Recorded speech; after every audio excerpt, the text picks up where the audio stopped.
Now, the Northern Region chapter of the Ghana National Association of Teachers is urging government to, as a matter of urgency, provide life jackets and other incentives to hundreds of teachers who cross rivers and streams to go to island communities to school to teach. According to the association, these life-threatening conditions the teachers go through are very dangerous with no motivation.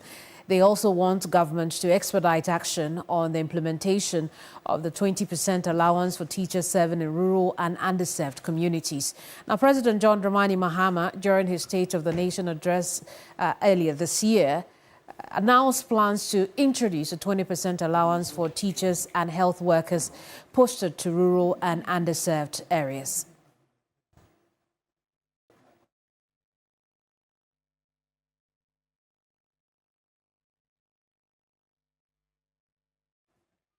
We'll connect now with Christopher Amwako, who's our Northern Region correspondent on this story. Chris, good afternoon to you. We know that the issue with the life jackets is really crucial for these teachers, but, paint us a picture of how dire the situation is. Where do the teachers live? How far do they have to travel to teach? Give us the full scope. Yes, so Kemini, you remember that since 2022, we've been doing stories on how our teachers cross rivers and streams to their respective communities where they are supposed to go and teach. And that situation has been a serious one for the teachers. We also do remember instances where teachers have complained that even as they go through these challenges trying to access their schools to go and teach, there has not been any form of motivation or any instance where the government has provided them with life jackets to be able to cross these streams and rivers to go and teach. And so it's become a matter of concern, not only to the teachers, but their associations as well. And so the Ghana National Association of Teachers in the Northern Region has made this appeal to government to ensure that it considers providing rural teachers with these life-saving materials so that they'll be able to cross their rivers and streams to go and teach, because not everybody or every teacher will accept postings to these deprived communities. Let's take a listen to what the Northern Region chairman of the Ghana Association of Teachers has been saying about the provision of life jackets.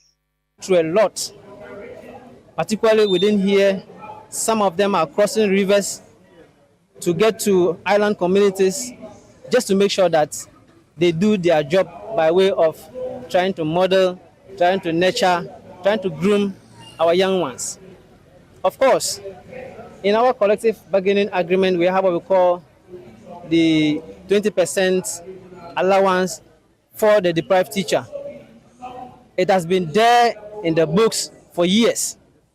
Happily, we heard when government mentioned that they're going to make sure that this particular allowance will be enjoyed by the teacher. But up to date, it is yet to come to fruition. So we are calling on government to expedite actions on this so that the teacher, the rural teacher, of course, will benefit. No amount of money can actually be compensated for the good work that the teacher is doing, particularly the rural teacher. But at least if he knows that he's getting something better by way of comparison to the one that is teaching in the in the towns or in areas where they can have access to social amenities, at least it will motivate him. Over here, those that are crossing rivers, we also want to plead that life jackets are made available to them, even if they are not bridges or across the rivers. At least they can, in the event that there is accident, the life jackets can save their lives.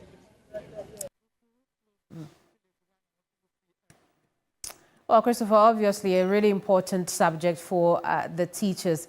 But, these life jackets, will they be enough for them in terms of the, ability to carry them across these rivers and streams? Are there even plans to ensure that the teachers don't have to go through that before they get to school? Yes, so Kemini, you know that provision of education infrastructure has been a very serious matter for government over the years. You go to most of these hard-to-reach communities, you have a school structure which is not even in good shape, which is dilapidated. That is one. You also go to these communities, there are no accommodation for teachers. And so these teachers are compelled to stay in the town centers or their communities so that they can commute to the communities where they teach. And so with this challenge at hand, the teachers will have to endure the daily struggles of crossing the streams and the rivers to school to be able to teach. And so until government is able to provide accommodation for teachers in these communities where they teach and also make available the needed infrastructure in the communities, these teachers will have to continually commute from these communities where they live, crossing streams and rivers to be able to teach. And that is where the situation is very challenging. Very well, Christopher, we'll leave it here for now. We'll keep